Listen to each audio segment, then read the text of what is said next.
morning and a warm welcome to your show, Sunny Mornings in Encinitas. I'm your host, Melissa, and it's Friday, October 3rd. You'll be interested to know. 35 years ago, today in 1990, Germany was joyfully reunified, ending decades of division and marking a triumphant moment of human unity and democratic progress. This inspiring event, celebrated as German Unity Day in Berlin, Germany, stands as a powerful testament to reconciliation, perseverance, and the enduring human spirit. So now you know. And now, it's time for the Surf Report. Friday in Encinitas. This morning it's looking clean with 2 feet of swell coming from the south-southwest. Winds are offshore at 3 miles per hour early on, but will shift onshore by 10 o'clock, picking up to 7 miles per hour. I expect conditions to become fair by late morning and then choppy as the day goes on. Best time to ride is at 8 a.m. with a 4-foot high tide, when the south-southwest swell is 1.5 feet at 12 seconds, and the offshore wind is 2 miles per hour. The first high tide on Friday will be 4.5 feet, just before 8 a.m., followed by a 2-foot low tide at 1:15. The nearshore buoy at Beacons reads 69 degrees for the water temperature. Expect fair conditions with waves around 3 to 4 feet on Saturday, though choppiness increases in the afternoon. Sunday brings cleaner lines and a steady 2 to 3 plus feet, making it the standout day of the period. Monday holds similar sizes but shifts to choppy conditions later as winds pick up throughout the day. This morning, it's cloudy and it feels like 66 degrees with 5 mile per hour wind. The sunset will take place at 6:32 and it will rise again tomorrow at 6:47. It looks like we're in for a mostly cloudy day with a high near 68 and a light southeast wind blowing at 5 to 15 miles per hour. Tonight, expect mostly cloudy skies with a low around 62 and a gentle northeast breeze. Looking ahead in the weather. Saturday will be mostly sunny with highs near 68 and a light southwest breeze of 5 to 10 miles per hour. Sunday and Monday stay mostly to partly sunny with highs near 67 and nights in the low 60s, while patchy fog is possible late Monday night into Tuesday morning. Bonjour, food enthusiasts. This podcast is brought to you by Versailles Cafe and Pastries in Encinitas. Nestled on El Camino Real South, just north of Encinitas Boulevard, this cafe is a haven for culinary delights. Indulge in their amazing Eggs Benedict or their gluten-free crepes. You can grab a panini for lunch or just breeze on through to get your morning coffee. They are open every day from 8 to 5. So stop on by and don't forget to tell them Sunny Morning sent you. In local news, Navy SEAL Museum San Diego officially opens to the public on Saturday, October 4th, after decades of planning and anticipation. Located near the Embarcadero at 1001 Kettner Boulevard, the museum highlights the area's rich military history through exhibits, interactive experiences, and more. Retired SEALs will serve as museum docents to educate visitors about their work. The museum also pays tribute to fallen service members at the Navy SEAL Memorial and supports families through the Trident House Charities program. Tickets cost $20 for guests age 13 and older and $13 for youth ages 4 to 12, while kids age 3 and under and military personnel receive free admission.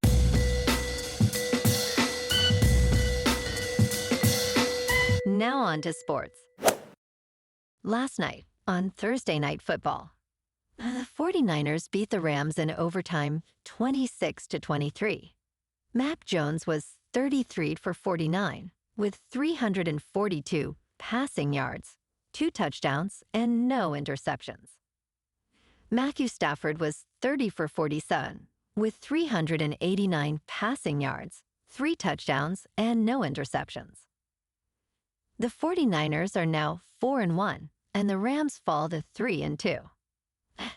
And on Sunday Night Football this week, we got the 2-2 Patriots in Buffalo to face the 4-0 Bills. Bills are favored by 7.5, with the over-under set at 49.5. Kickoff is at 8:20 Eastern on NBC. And in college football, tomorrow, number 18 Florida State is at home against number 3 Miami. Kickoff is at 7:30 Eastern on ABC. In local sports, the Cubs beat the Padres 3-1 in the winner-take-all Game 3 of their wild card series last night. Things became tense in the 9th inning for the home team. The Cubs benefited from what seemed to be a bad strike call by home plate umpire DJ Rayburn. After the Padres' Jackson Merrill homered, shortstop Xander Bogaerts struck out on a 3-2 count on a ball that appeared to be below the strike zone. Bogaerts protested, as did manager Mike Schilt.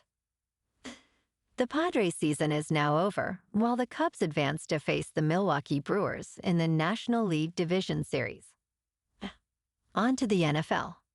This week, we got our 3-1 Chargers at home, facing the 2-2 Commanders. The Bolts are favored by 2.5, with the over-under set at 47.5. Kickoff is at 1:25 on Fox. And in college football tomorrow, the now unranked 4-1 Trojans are on a bye. Next week, they're back at home to face Michigan. In top news, this country has just been named the best place in the world to retire in 2025 for its healthcare, equality, and quality of life. Norway topped the new 2025 Global Retirement Index, evaluated across 44 developed states. The report emphasized that Norway regained its top position, driven by strong health outcomes, low unemployment, and high income equality. It ranked first in material well-being, second in quality of life, and fourth in health. The United States came in at 21st place. However, relocating to Norway can be challenging for United States citizens due to strict residence permit requirements. In business news, getting an MBA in the United States has become more expensive and less profitable. A Bloomberg analysis shows that the return on investment fell at 4 out of 5 business schools, as pay after graduation has stagnated.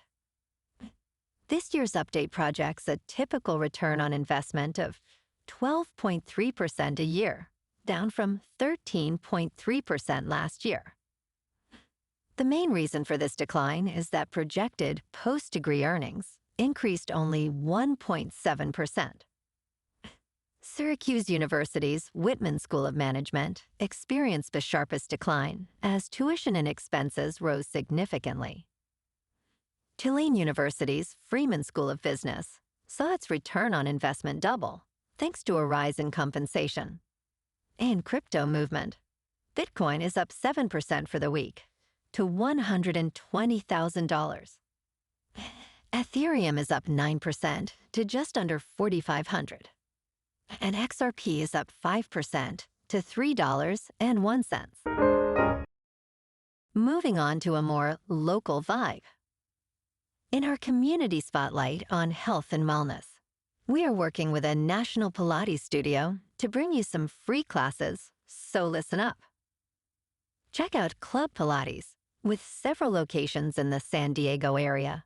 Pilates presents a comprehensive wellness approach, cultivating strength, reducing tension, and elevating mental well-being. Scientific research affirms its benefits. So now you can check out Club Pilates for a free class, with locations in Encinitas, Solana Beach, Oceanside, La Jolla, and more. Just be sure to tell them Sunny Morning sent you by. And now, back to the show. Let's talk tech. OpenAI's Sora has skyrocketed to 3rd place on the App Store. Currently, OpenAI has 2 apps in the top 3, but it still trails behind Gemini due to the sustained success of Google's Nano Banana image model. Now, on September 30th, OpenAI released Sora, a social app powered by a revamped version of its original generative video model. Despite being invite-only, the app gained considerable momentum, with 56,000 installs in the United States on its first day and 108,000 installs on its second day. Interestingly, 2 out of the current top 3 apps heavily rely on multimodality, suggesting users may prefer image and video-based AI features. And in entertainment news, Shane Black believes Robert Downey Jr.'s portrayal of Dr. Doom will single-handedly reinvigorate comic book movies. Downey is returning to the Marvel spotlight, but this time he is not suiting up as Iron Man. He will take on the iconic villain role in Marvel Studios' upcoming film, Avengers: Doomsday. Black expressed his excitement about Downey's casting during a promotion for his movie, Play Dirty. Despite skepticism from fans and critics, many think Downey's return could be just what Marvel needs to regain momentum. If the film delivers, it might reshape how legacy actors are utilized in superhero storytelling. Well, alrighty folks, it's time for the quote of the day. And today, our quote comes from the American author and poet, Maya Angelou. And she said, "We may encounter many defeats, but we must not be defeated." And that's a wrap for this morning. You can check out our Instagram, YouTube, and TikTok for some captivating aerial videos with local news and the surf reports.